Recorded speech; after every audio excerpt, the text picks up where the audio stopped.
made our presentations about the state of the register, that it was bloated, that it was not fit for purpose, and we were calling for a new register. Our colleagues on the other side said, no, the register is fit for purpose. Allow the Electoral Commission to do its work. Why are you interfering in the affairs of the Electoral Commission? Today, they are playing the catch-up. They are playing the catch-up with the MPP. But I'll go back even before 2016. In 2008, just before the 2008 elections, NDC made allegations that there were some 13 constituencies in Ashanti region whose register have been bloated. The then commission, headed by Dr. Afarijan, also met IPAC in this same fashion and constituted a committee, one from MPP, one from NDC, and two from the other political parties. MPP nominated Kwabena Ejapong, I remember very well, and NDC nominated Dr. Percy. They went into the matter and they came back to report that it was an error from a computer input. So the allegations were dismissed. I think that we are repeating ourselves the same way. So I am very happy and I commend the Electoral Commission for instituting today's meeting to the full glare of the entire Ghanaian public and our friends from other countries.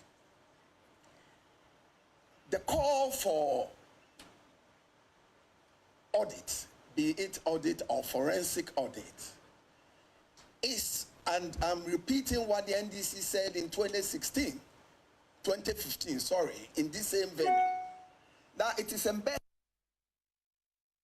in 91, a copy which is here, as amended by 126.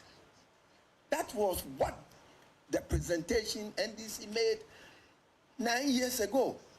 So what has changed? What really has changed with the exhibition and various corrections that can be made on the exhibition, be it omission of names, it can be included, be it wrong spelling. What really is important is what the CI says. For example, the CI says you must be resident in the area for a minimum of 12 months before you can do a transfer. You must be resident in the area or the community or the electoral area for a minimum of 12 months before you can effect a transfer.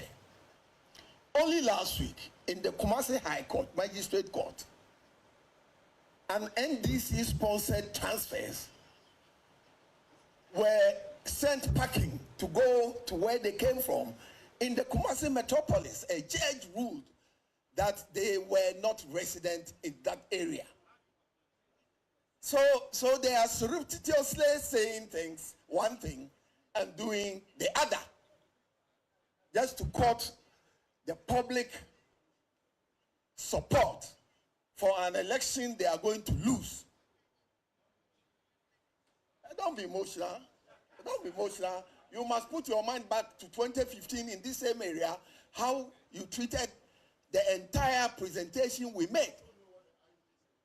What did IEA say? IEA was made up of political parties with representatives in parliament. So it was the views of the political parties that were espoused by the IEA. So here we are, 2008, 13 constituencies in Ashanti region have their votes bloated because Ashanti is the heartbeat of MPP. These were challenged, they went through, and nothing untoward was discovered. In 2015, we made serious effort to get a new register or a cleanup, or what they now call a forensic audit. We went through the motions, all right, but we were denied because the panel, and for that matter, the commission at that time, entreated us to use the mechanism of the exhibition to do any corrections we want to make. What has changed? I want to ask my brothers in the NDC. And today, the NDC is saying 50,000 people are dead on the register. In 2015, and I like to quote from the report of the committee chaired by the late VCRAC Crab,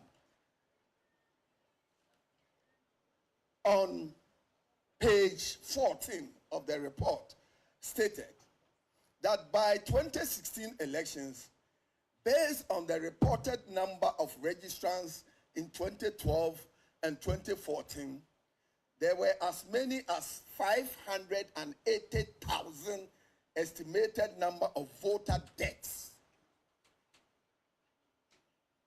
I repeat, by 2016 elections, based on the reported number of registrants in the 2012 and 2014 registrations, there were as many as 580,000 estimated number of voter deaths that would have occurred cumulatively. What happened? They told us to go and bring the death certificate. Where was I going to get the death certificate from? So if you have 50,000 today, it's less than what we had in 2016. But we went to the elections and we beat you with over 1 million votes. We beat you with over 1 million votes. Unprecedented in the history of elections in this country.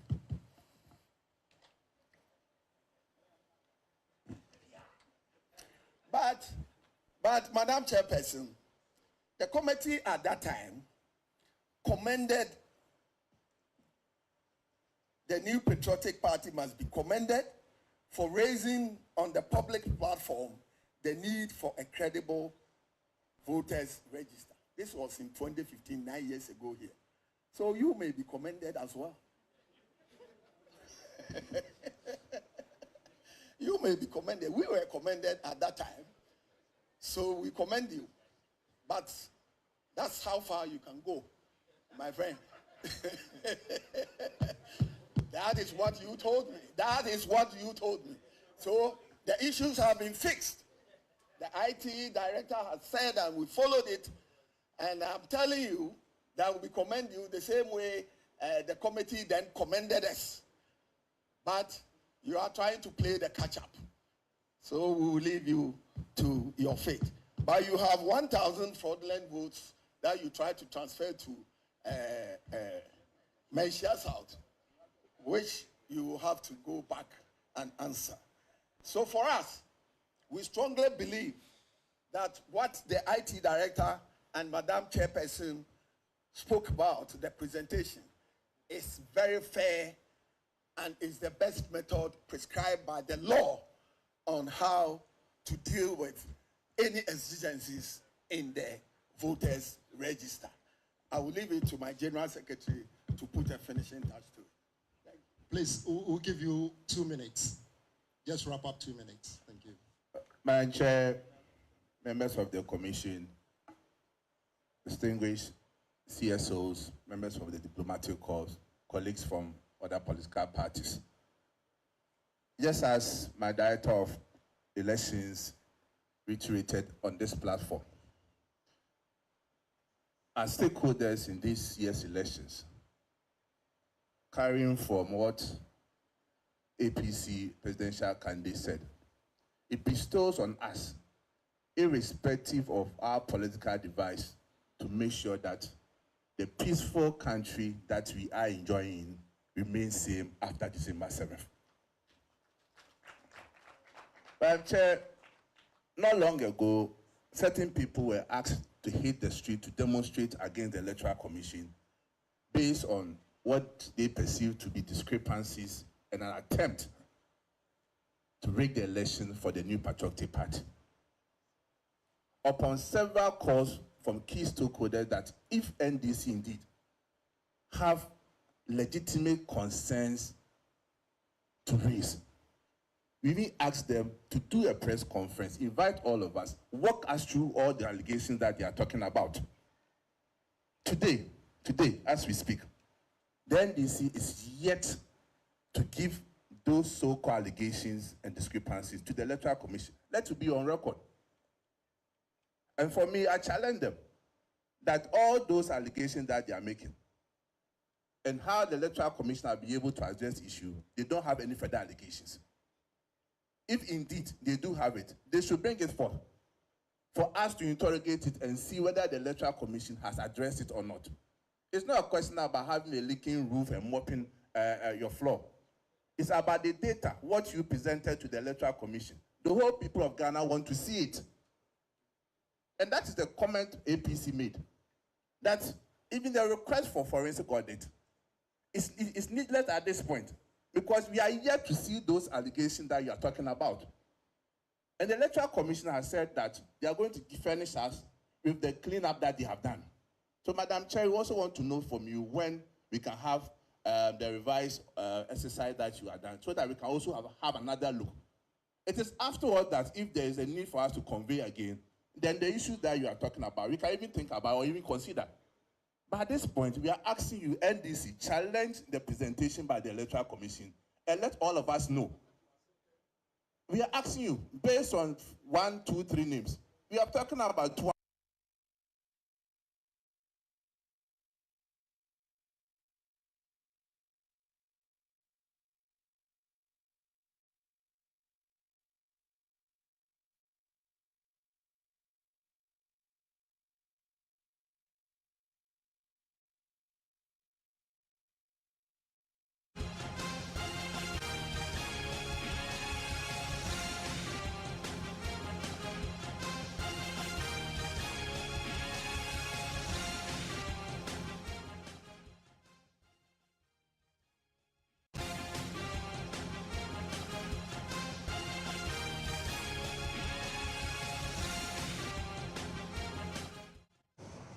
For AJ, the commission, I think you have some set of questions to respond to. Thank you. Hi, thank you once again for the opportunity. Quickly, I'm addressing issues that were raised by the National Democratic Congress. The first one had to do with the adjudication and the fact that the last adjudication meeting, the figures are not up to the figures that we have here. That indeed is correct, but the figures that you have here are all multiple registrations that have been done since 2020. That's exactly what I presented. No, I could go back to my slides and you see. And I gave you a list of, the title of my slide was the current state of the register as we speak. So the figures you have there, like I told you, you had the total number of valid voters, those on the exceptions list, those on the multiples list. No, the proxies, you see, once again, remember, let me explain to you. Please, let me explain to you. Doug, let you answer me the question. explain to you. They were my slides and I titled them. And what I said was that this is the current state of the register. It includes those who have done special voting. Special voting is temporary. So is proxy. So the figures you have there were as it is now. So please, let's not make any mistakes about it. Yes. Right. Yes. Yes. So once again, Dr. Tanko, so that we are clear, so that you are clear and you are you. Dr. Tanko, please take your seat. We'll give you the opportunity. Please. Kindly take your seat. GFP, please take your seat. Please take your seat. Doc. Please hold on. LPG.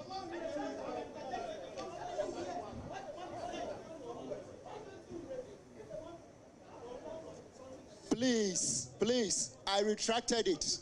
I said the commission takes exception to that, and I retracted it, if you could remember.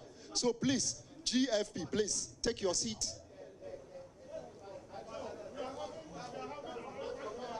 Dr. Monibu Ama, please take your seat.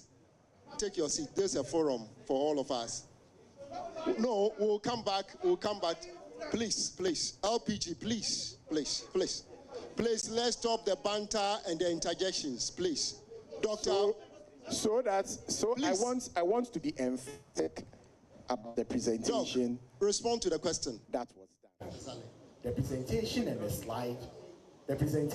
slide showed the current state of the register. And in the current state of the register, we gave you the total number of voters. We told you those who had registered for proxy. And mind you, proxy is temporal. So is special as well. And then we gave you, so a proxy registration is for an election. At the end of the election, those proxy voters go back. So please, let's understand the issues we are discussing. Then I gave you a list of all the people in our register who have done multiple registrations, and also all those who have done or who have been objected or challenged to and are on the exceptions list. Nowhere did I say that these people were people who are adjudicated. If you are on an exceptions list, you are there permanently until you use the processes that have been described to take you off the list. If you're on a multiples list, it is the same. So please, let's not get it confused. Adjudication, what you have is the cumulative number of people who are on the multiple list since 2020. So please, let's not confuse it. The other thing had to do with proxy voters.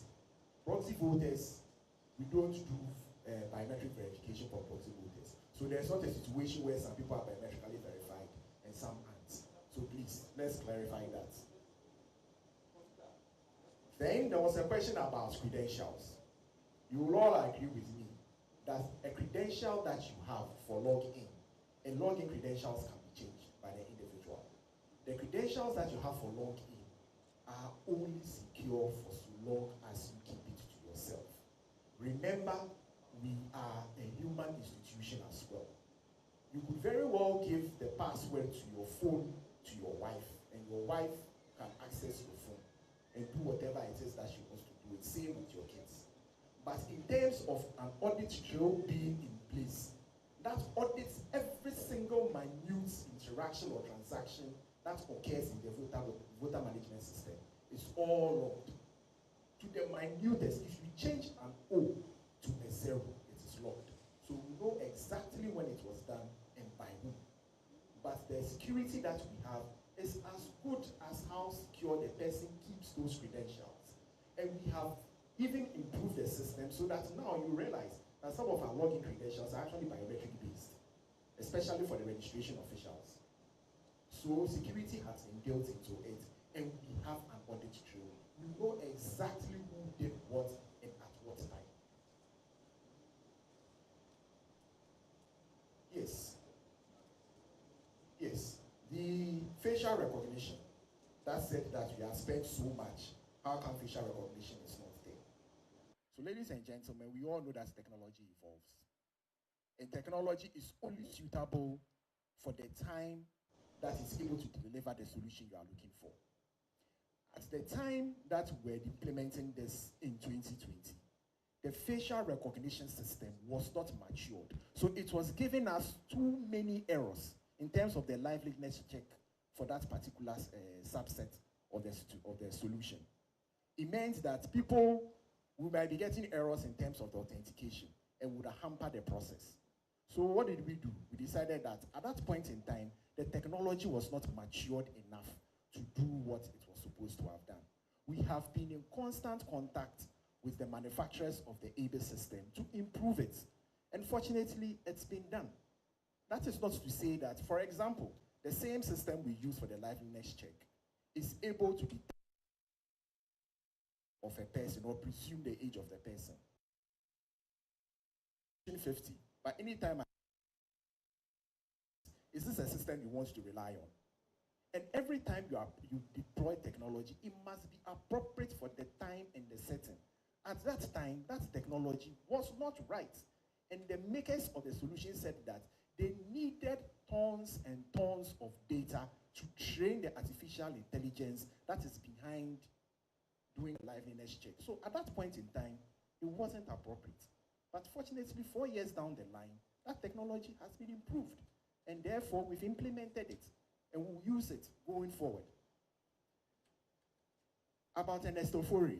When we had this meeting with Ernesto Fori, at the meeting, I remember, and for those who were there, that I categorically said that that person was on the register. And there was an uproar. Correct me if I'm wrong.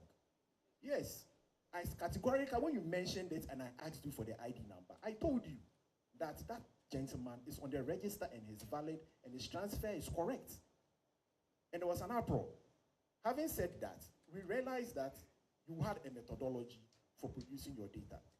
That methodology that you had was based on assumptions that were wrong. And so today, I'm coming, let me land.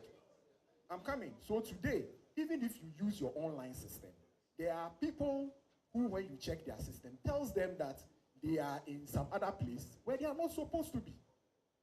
And therefore, that in itself is a problem, because now the public is using a system that is based on a wrong data set. And we have examples of that. And possibly, it is important that the commission makes it known that using systems that has data that's been extracted with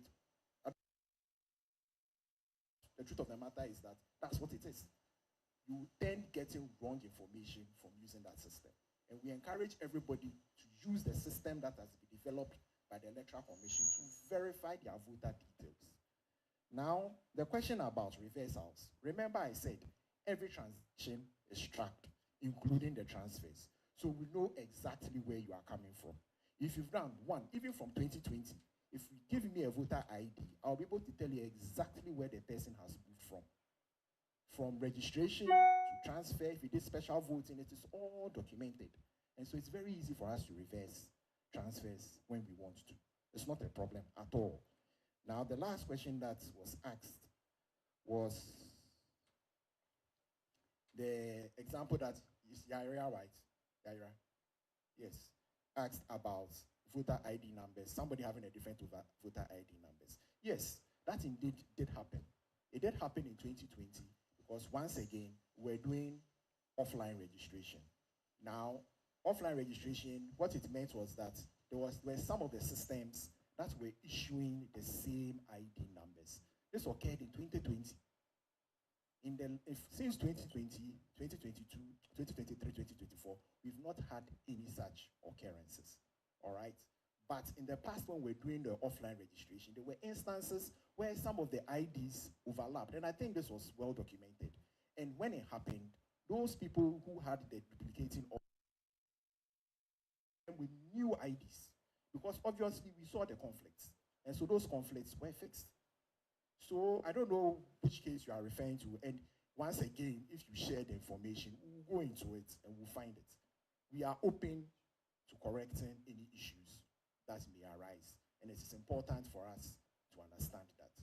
Once again, I just want to go back and reiterate, the statistics that we have there are actually what is currently pertaining now. Proxy voters are temporal and they are for an election alone. Special voters are also temporal and they are for an election alone. Multiples are permanent. Once you're on a permanent list, once on the multiples list, you are permanent unless you go to court and have the court reverse it. Same with the exceptions list. So the figures you have there are the cumulative figures since 2020 and not for 2024 alone.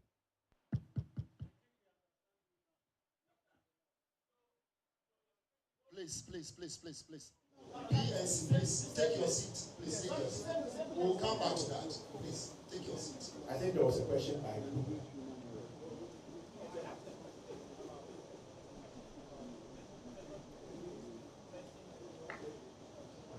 The method. So anybody who we detected as having been illegally transferred, like I said, we have a record of where they came from, and therefore it's easy to reverse it.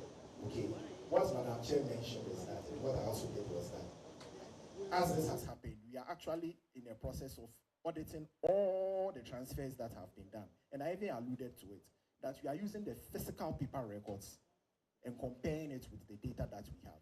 We know all those who did transfers by fingerprints, and we know all those who did transfers by facial recognition.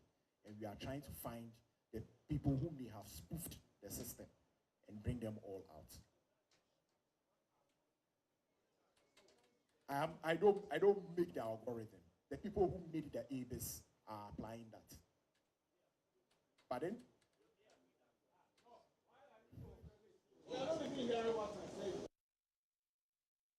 The most important thing is that there are steps to identify if any spoofing has been done.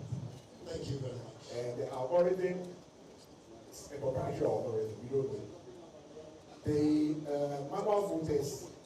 The question from whom was, where will the manual voter list be? The missing voter list will be. Once again, missing voters have already explained to you. Are people who rightly did a registration, but either they have a problem with their biometrics being corrupted, or their data never made it to a data center. Now, for those whose IDs are corrupt,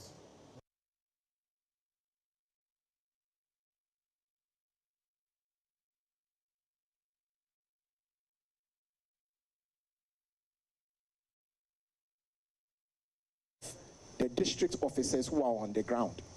And they are using a number of things to find out. Remember that at the end of every registration day, there's an end of day report. That end of day report consists of all the people who have been registered. So the districts, they know who have registered, and they are comparing it with what is in the register and what is in the district viewer. So if they know that this person was registered and they can't find them, immediately they flag them as being missing. And indeed, if we check and the person is not in our database, that means that the person is missing. The other thing we do is that then we go looking for their Form 1A and their Form 1C. Remember that it is only after the end of your registration that you get your Form 1C. And that is evidence that the registration actually took place. And then there's the Form 1A. So we've compiled a list of all the missing voters. And like Madam Chair said, we want to ensure that nobody is disenfranchised. So the Form 1C and the Form 1A will be made available at the various polling stations. If the person does show up to vote and his name is not on the list, we'll refer to the list and find out if he's on. If it's there, we'll look at his Form 1A, Form 1C, compare it with what is on his voter card, and if he passes to all those checks, he's allowed to vote. So that's the explanation for it. Thank you. Now we are going to take the last set of questions. I think we are getting tired. Yes, I'll go to LPG, and then I'll come to GCPP. Yes, LPG, GCPP, NDP. Wow, everybody. Okay, so we start with LPG. LPG.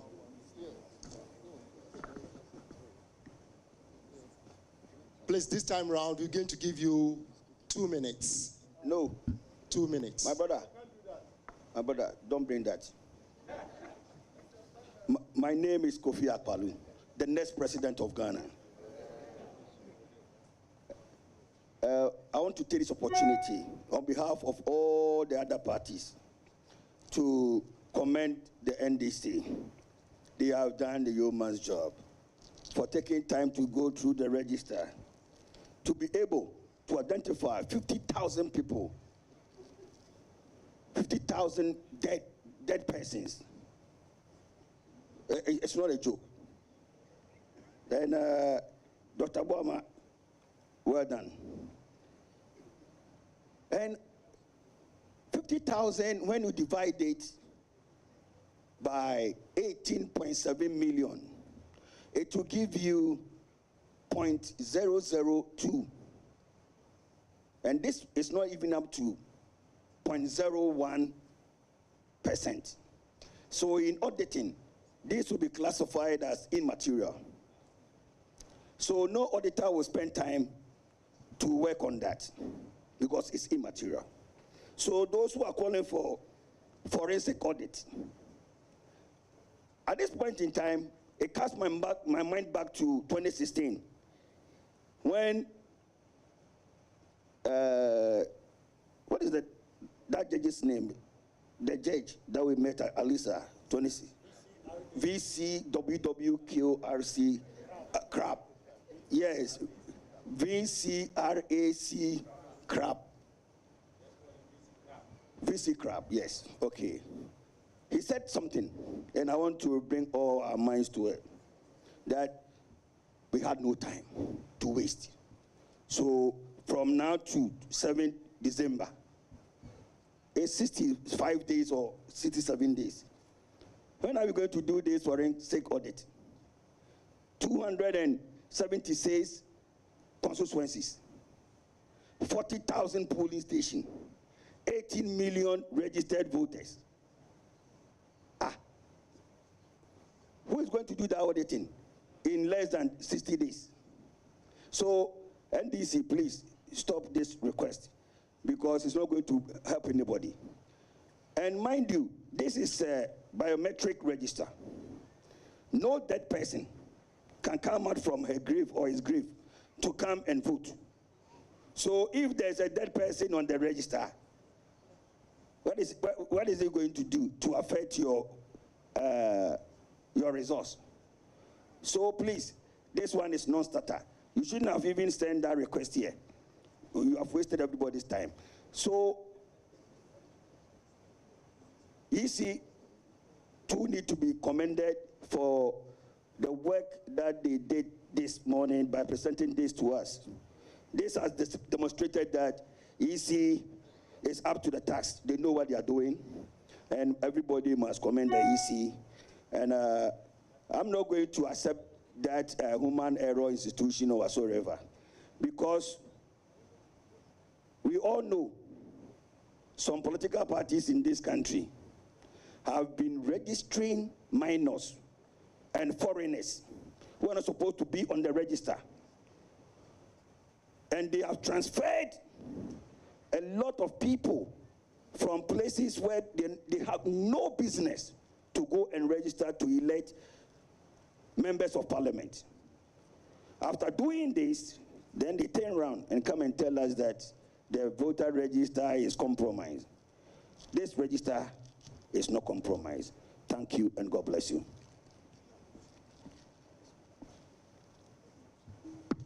Thank you very much. On my list, I think I'll take it to PPP. And then we'll move to the NDC. Please, go ahead. Thank you, and good afternoon to everyone. I'll come to I will be very, very brief. Please be. One thing excites me about the Electoral Commission's presentation, and which is in all of this, they give us the assurance that they are either in the process of fixing the challenges, the anomalies, or they have fixed. However, one thing is also obvious from their presentation, that they admit or they come to terms with the fact that there are anomalies and discrepancies in the register. And so, in the provisional register, in all of this, in the voter management processes and systems, there are certain elements that play a role and eventually culminate into the final outcome of what we call the voter register, which is the processes involved, the people, and the kind of technology we are using. I want to know, as we are all here, we all know that from the back end of the voter management system, there could be anything happening there that we are not aware.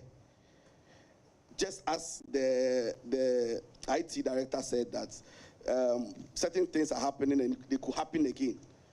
What I'm trying to find out from the director is that, and from the EC is that, what mechanisms or measures are they putting in place, or have they put in place to ensure that these loopholes will not be exploited by somebody, some bad person somewhere at the Electoral Commission to put in or key in persons that are not eligible to vote? I just want to know what steps they are going to put in place. Right, thank you very much. Thank you very much, PPP. Because the mic is there, I would like to go to NTP, then we'll come this way, then we'll finish up. Thank you very much. Thank you very much.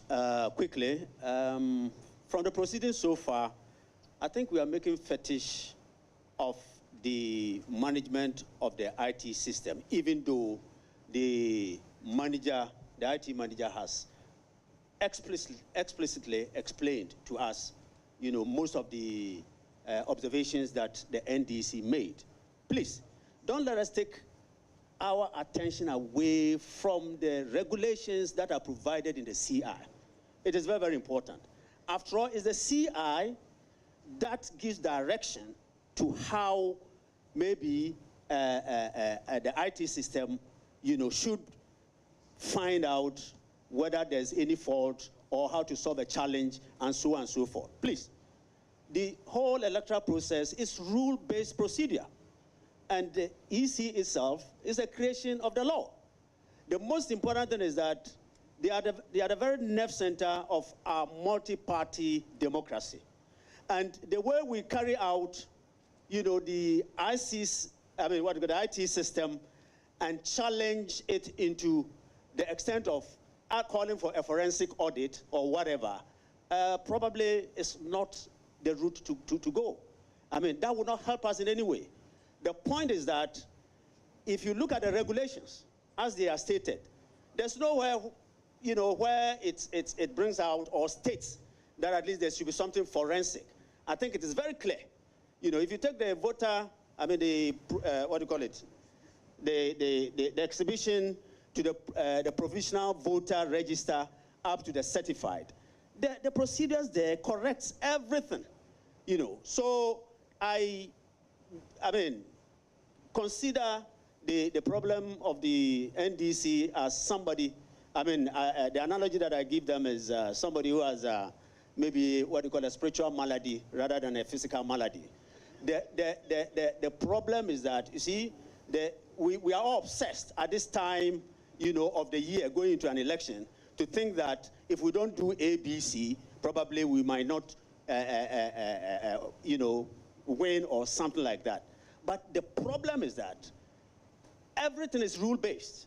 We go out in the public to proclaim our flag bearers as having won. Or better still, if they don't win, then it means we are not going to agree and so on and so forth. In violation of, the creation of the electoral management body. So these are the things that we have to look at. I think the laws are what we must concentrate on, and not even the ICT, the IT system.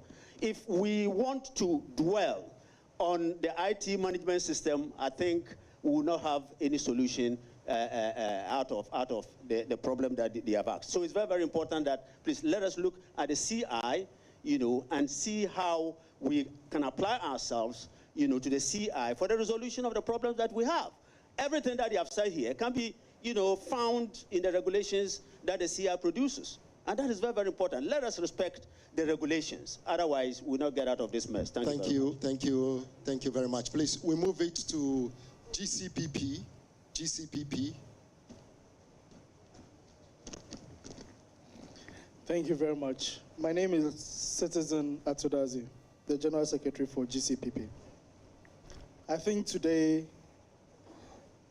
I will walk out of this room very proud as a Ghanaian, because the electoral body has allowed itself for this open forum on this discussion. This cannot be found in even other developed countries. So I think it is important that we all become proud as Ghanaians seeing this day. I also want to say that our election processes has developed based on contributions by political parties. And we have made a key stride because the NDC did not relent and they pushed and pushed for this. So I also recommend the fact that their vigilance has also led us to another stride, which will become a history for all of us. In all this, I want us to remember that we are about 68 days to election. It is important that whatever that we do, we know that we are behind time already. Based on the calendar of the EC, we were supposed to receive the final register on the 5th of September. Today is the 1st of October, so we are already behind time. I would want to find out when will the certified register be ready for all of us. Number two, in all the deliberations that I've heard, we have referred to CI 91 and CI 127. That means that it's important we play by the rules of the game. And if we decide to go outside the rules of the game, that is where we would have all these issues that are happening. And I think during Madam's presentation, she made mention of another forum which could be on their website in terms of auditing. I think CI 91 Regulation 23 talks about the Commission providing or posting the provisional register on the website of the Commission. This is embedded in CI 23. I believe the exhibition period is over. CI 91 Regulation 23. And I believe the exhibition is over. So I am not too sure if we are opening ourselves up again for other processes that are beyond what is captured in the CI. We might be introducing a lot of interjections which might take us a longer period. So I think we should all agree that the processes have been laid out, it's been followed. We look forward to a certified register so that we can go on with the rest of the elections. God bless our homeland Ghana and make it great and strong. Thank you very much. On my list is CPP. CPP, yes. Right. Good afternoon. I know we are all exhausted, but let me just say one thing. I want to take this opportunity to congratulate the Electoral Commission for being a listening commission. We've been going through a lot of processes that leads to demonization of our institution in Ghana. Most especially the Electoral Commission has been through this, through the MPP, NDC. And this time around, I want to say, Madam Jemensa, thank you very much for being so robust and resolute on these matters. We are also, the CPP's position is very clear. What is the position of the law as far as these matters are concerned? Once the positions of the law is so clear, from the CIs 91 to 126 and all those ones that are spelled out here, we don't need to jump out of the bus when the bus is moving. We need to be very careful. The situation that we find ourselves in this country, it appears to be like every election year, like Ghana is leading towards to an end. And I think this must stop. We must stop this.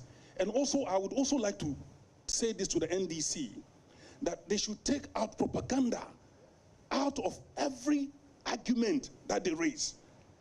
That leads to electrifying the system. The temperature is so high in this country, like my senior brother said, Hassan Ayaraga. Ghana must survive and Ghana must live on beyond elections. And this is what should guide us. I mean, calling for demonstrations against a document that is at the draft stage. I mean, for God's sake, that is really, really above board. We know, everybody understands the word provision. Everybody understands the word provision. And also the media. I think you should also stop participating in these kind of things that you hyper the situation too much by giving so much listening ear to when issues are being taken on the propaganda level. You should be able to differentiate and know that Ghana stands first and Ghana must win. On this note, I'll say once again, we are all happy today for the display of the IT department. I'm going to walk out, like my brother said, walk out of this place very proud, because Electoral Commission takes a lot of things that we say are IPAC. Because today we have the media here. Some of us have been raising this issue, that the issue of trying to let parties go out and give audience to media is putting the Electoral Commission on the mat. And I think today, thank you very much for putting that on the drawing board and solving a solution. Yes, thank you very much. We'll give it to the lady, I think, yes. Please, your name. Hi, my name is Esther Saidanso. I'm PNC National Women's Organizer. And this is my question. I've witnessed several incidents on election day where people go and their fingerprint, the biometric cannot verify it. Same as the facial verification. So if this case happened, will it be that it will be offline verification? And if I may ask, how authentic would that be? Thank you.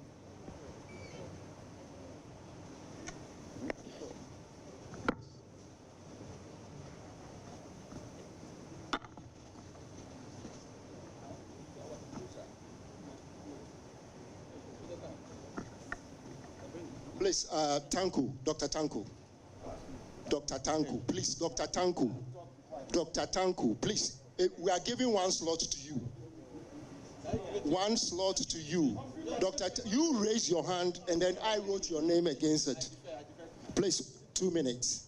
Thank you. No, please, PNC has responded.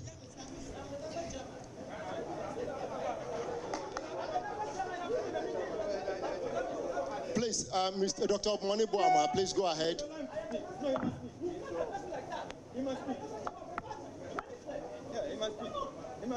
Please take your seats. Please take your seat. Please take your seat. Dr. Munufie, 2 minutes. We are all wrapping up. It is obvious that, but for the NDC doing the hard work, analyzing the provisional voters register, a lot of the political parties that are speaking here today, they got it and went to sleep. They should be thanking the NDC for this thorough work. Please, there are no interjections. Unlike 2015, when a certain running mate was bandying around 80,000 names in the register, that was proven to be false, said Togolese. What we have put before you here is authentic. We are clear in our minds that the issues that we are dealing with, coupled with the fact that, and the IT person of the EC has confirmed, that the login credentials can even get into the hands of girlfriends and all that. Is that not a key reason why we should be interested in the IT system, particularly as these are the manifestations that we are having? So we have presented our petition to the Electoral Commission as NDC. The petition is clear and obvious. that we want a forensic audit of the register and a forensic audit of the IT system that produced these anomalies. What we will do is this afternoon, we are meeting as a party. And the good news is that you hear from us after our meeting. Thank you. Thank you, Dr. Manivuama. We'll conclude with the MPP, and that's it. Please move the mic to the MPP. MPP.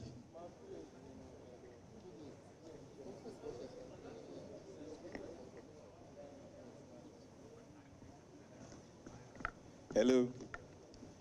Good afternoon, Madam Chair, commissioners here assembled, our friends from the media, our colleagues. Just to put it on record, we received the provisional voters register. We did the needful. The New Patriotic Party has been very consistent that we printed them for our polling station executives for them to do audit. It is the reason why in Menchia South, the court has ruled that those names should be transferred back to their original polling stations. That is what we did. You've been commended already by Chairman McMenu, so that is fine. But the issue is, out of all the issues you raised, it was only one, Ernest Ofori.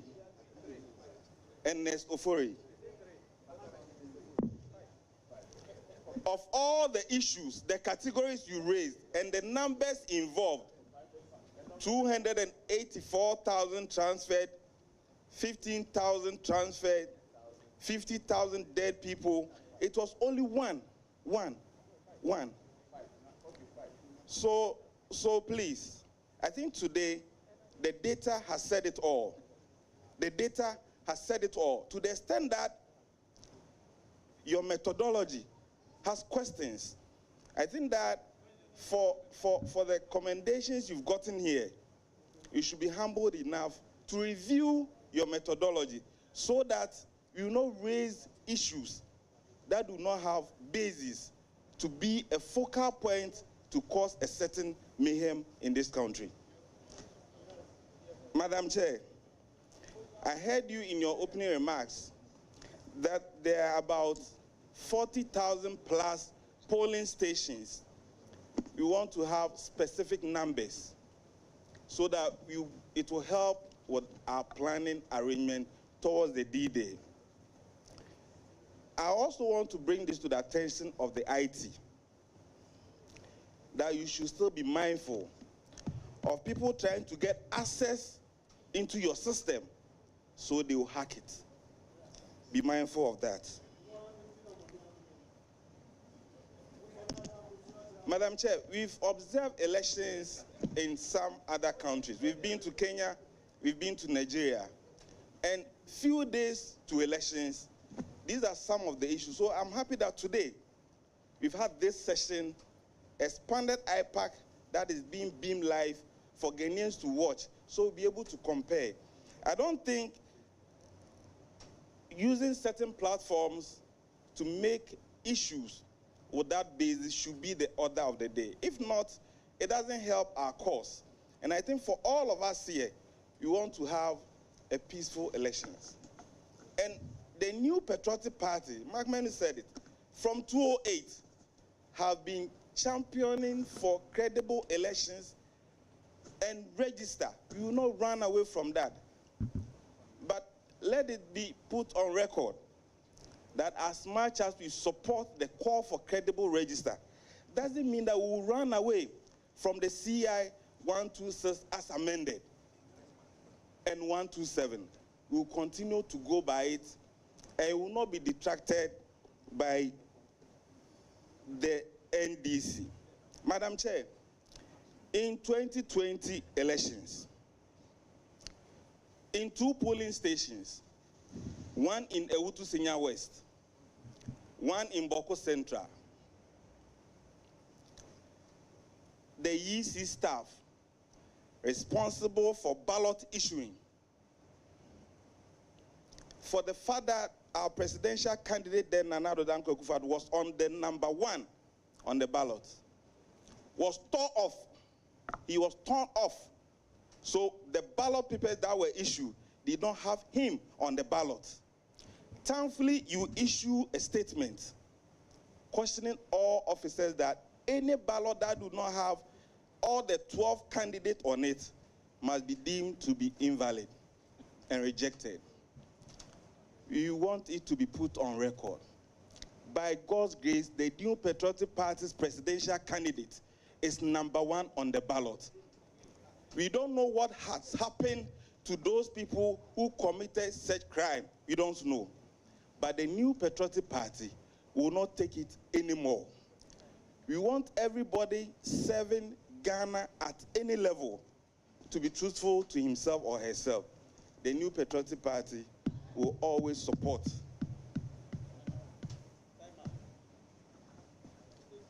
Mr. Evanson Makun, please wrap up. Thank you very much. We needed to confer.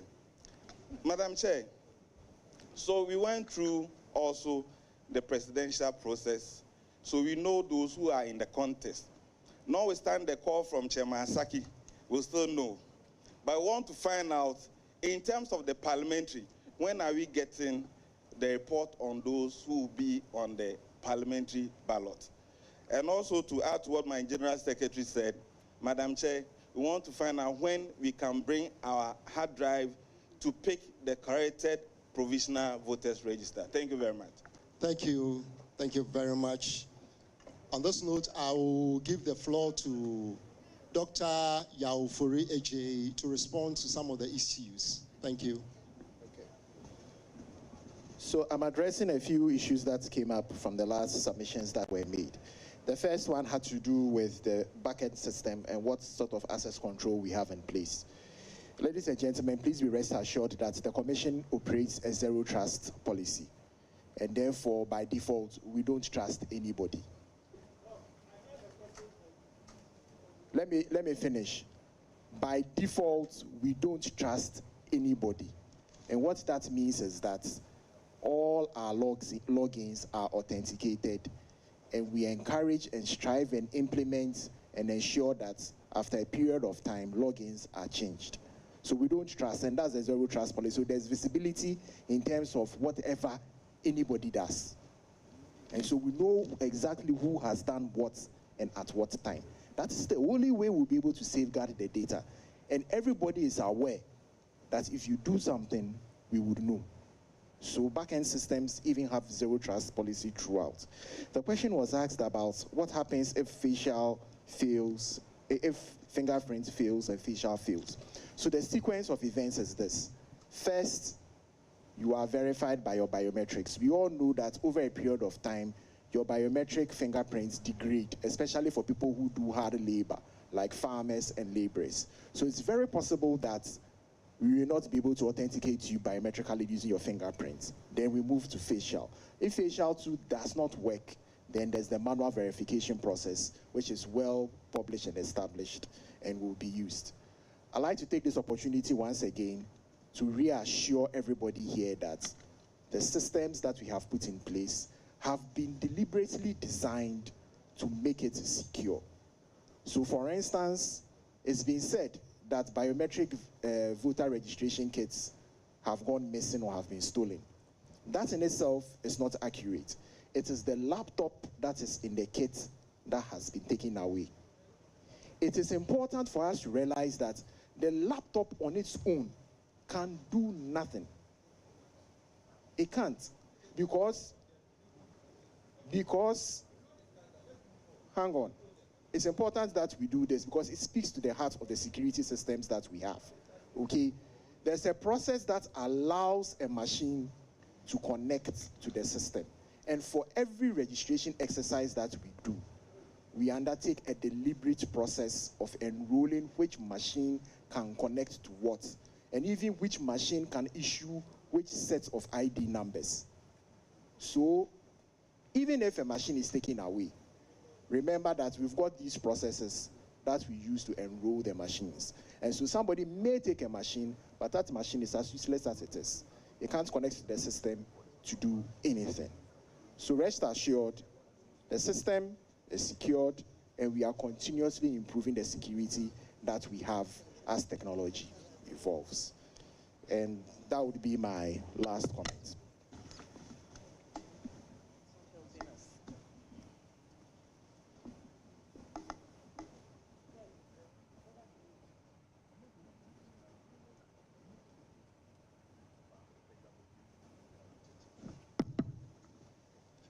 At this point, we'll give the floor to Madam Chair to give us the closing remarks. And then we'll have Reverend Ikuya Ufori-Boateng, Commissioner, Electoral Commission Ghana, to give us a closing prayer. Thank you very much. Madam Chair. Thank you very much to all of us for being here and for your useful considerations and your feedbacks. We will definitely take it home and reflect on it. And I believe that quite a number will be used to strengthen our processes. I thought I'd like to end on the issue of trust, because Dr. Omani-Boamah in his statement indicated that they have trust issues with the Commission. As a Commission, we believe that trust is built on transparency, the sharing of information, our responsiveness, and providing the citizenry with facts and information and the evidence. And we believe as a Commission, we have demonstrated that we've been transparent, we've been responsive, we have not hidden any information, we've been responsive in addressing the issues of the citizenry in a timely manner, and we've provided them with evidence and facts. You would attest, and you agree with me, that right from registration through to the declaration, we've opened up all our processes to the citizenry. I believe that this is the only commission that has done that. If you look at the registration since 2020, we have provided the citizenry with daily infographics, daily information on the number of persons who have registered across the country, drilling down to male, female voters, and also to persons with disabilities. And so any interested citizen or political party should be, at the end of the day, be able to collate with near precision the number of persons who have registered throughout the country on any given day. In the conduct of our affairs, we may make mistakes, and we have made some errors which do not go to the heart and do not affect the credibility of the registration, and for that matter, the election. They are minor errors, and it's not to say that we gloss over it. But the good news is that we have been very responsive. We've come out very quickly, we've issued statements, we've made corrections, and we have moved on. We have not hidden the truth, or we have not remained quiet. We have addressed the issues and informed the public that yes, some errors have been made. Here are the corrections. And we have provided this in a timely and accurate manner. And so for us, this is the trust that we speak about. I'd like to also state that we do not have anything to hide. And if you would notice, from our registration, whether it is the balloting we've opened up to the media, I do not believe this was the case prior to 2020. In the case of nominations, we've opened up nominations to the media, and every single political party has had its turn. And they have been given the opportunity to address the citizenry. And we've also provided the citizenry with the opportunity to observe the process. This is what we call trust. And today, we've opened up IPAC to the whole world, and we intend to do so going forward. I think there's nothing that we've hidden. And so this is the best we can do, and we hope that we can improve upon it. But you agree with me that our systems have a lot, they are built and they are robust. And the framers of the Constitution and our CIs, embed processes that engender trust. And so right from registration, 21 days before the start of a registration exercise, the political parties are provided, the EC provides the political parties with all the gazetted centers. This is to enable them to prepare their agents and have them observe the registration exercise. And so from day one, if it's for 21 days, party agents are given the free will to observe the registration exercise. The good news is that we embed a high level of transparency in the sense that party agents are provided with a start-of-day report indicating the number of persons who were registered the day before, and they are also given an end-of-day report. Again, that has built transparency into the process, and that should engender trust. If parties have any issues with the register, they have the collation. If they notice that in their strongholds, the numbers have dwindled, or and that numbers have gone higher in other places, they have the documentation, which is the start of day that the system generates and provides to them. And so the question is, any political party can today, with the start of day and the end of day reports, collate with near precision the number of persons who registered on any given day. And yes, some of them may have been challenged. The good news is that the district registration review committees have party reps on those committees, and therefore they have that information to be able to act and to use it. You come to exhibition, the law embeds transparent processes, robust processes that should engender trust. The register is displayed for the whole world. It's a come one, come all sort of thing.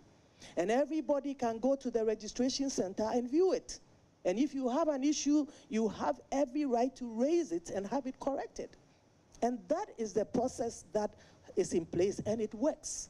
In addition to that, we have the magistrates, the district registration review officers appointed by the Chief Justice, who sit at every district and hear cases.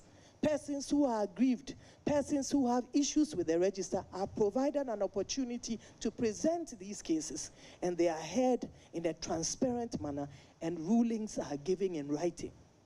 This, again, is a transparent and robust process that should engender trust. You come also to the balloting. We all know recently when we were balloting, it's open to the general public. The EC does not determine who is number one. Indeed, people have said, oh, do you determine? We said, no, you ballot. And even as to who takes the ballot that will determine the positioning is not done by the EC. There's a process that allows parties to pick, in the order of the party that will pick the ballot first. All these processes are transparent, and they are covered by the media.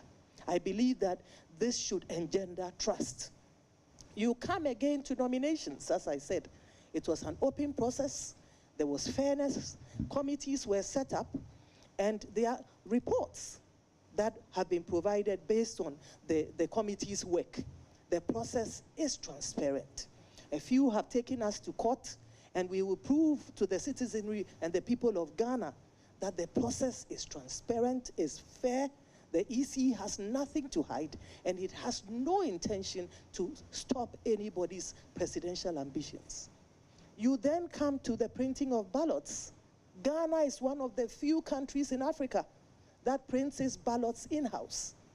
We are enjoined by law to provide the parties with details of every single printing house that is going to print our ballots, and we do this.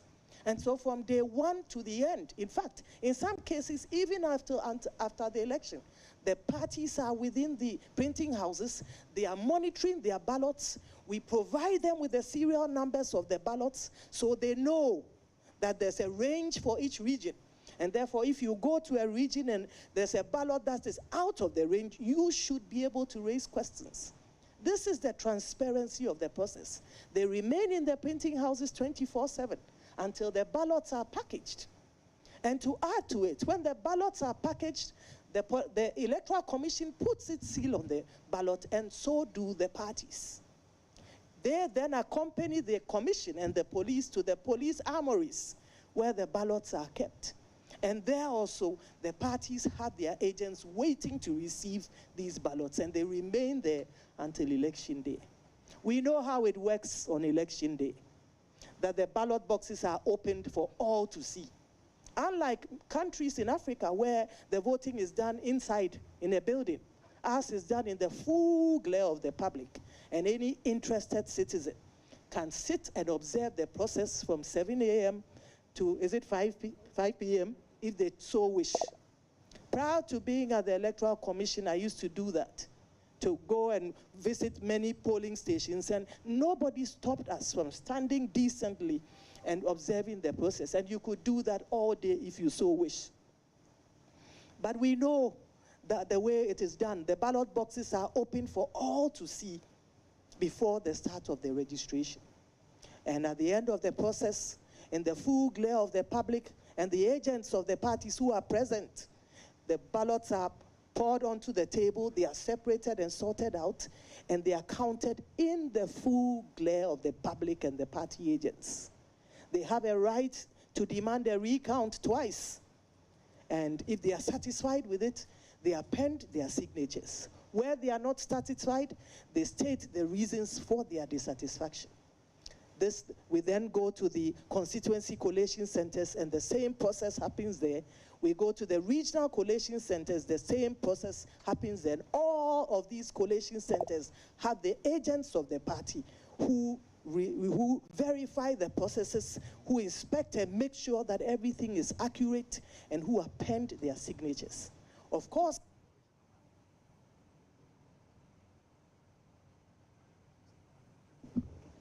at the polling stations, we all know that when the party agents sign on to the pink sheets, a copy is posted at the polling station. And the beauty of this process is that every media house and every citizen has the right to take photographs of these polling station results, which are the basis of the results. The polling station results are not changed. What we see at the polling stations pasted on the wall forms the basis of the results that the chairperson announces. From the polling station, those results are sent to the constituency collation centers, and the party agents are there. They are satisfied, it is collated, and it is put on the summary sheet and the results collation sheet at the constituency. It is then moved to the regional collation centers. They also collate these things, they are satisfied, they put their signature. So no results emanate from the head office of the Electoral Commission. Everything comes from bottom up. And the good news is that the media are enabled as a result of technology to take pictures of the polling station results across the country. And what we saw in 2020 was about 8 media houses who had the results which were close to that of the Electoral Commission. This is the transparency of our process, and this is what should engender trust. I believe that as a commission, we have gone out of our way to address issues as and when they come, whether from political parties, whether from civil society, whether from stakeholders and the ordinary citizenry.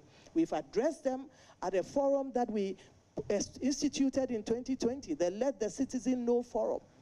The commission felt that it was in our interest to demystify the commission and to remove the cloaks of secrecy that had hitherto shrouded our operations. And so today, from A to Z, from registration to the declaration of results, all our processes are open to the public. And that is the beauty of our democracy.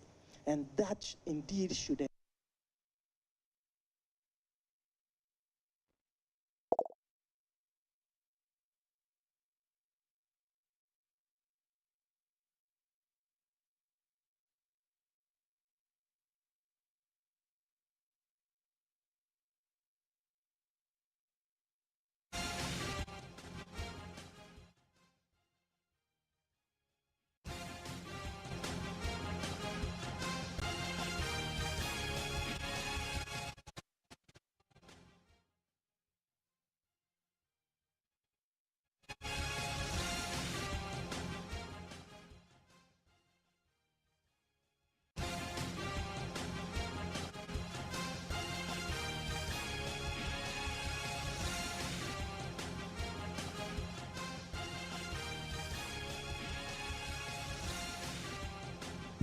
opportunity to inform us of their discrepancies and to allow us to correct. You have to call me landline.